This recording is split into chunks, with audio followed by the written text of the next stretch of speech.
This is the video and audio test of Panasonic Lumix TZ90. Nasa mode po ako ng intelligent auto mode at saka naka self shot.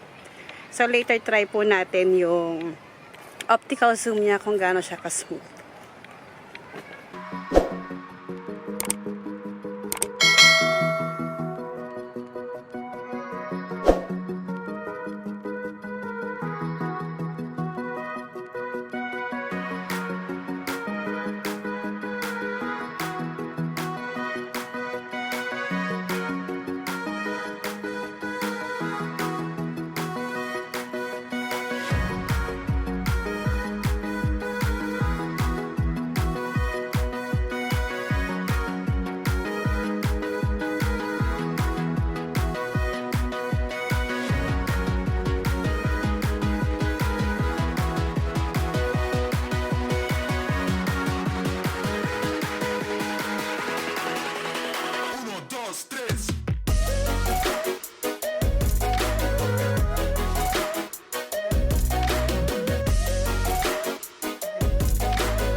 Ayan, medyo mahangin. So, tingnan natin yung audio niya kung malakas pa rin kahit malakas yung hangin.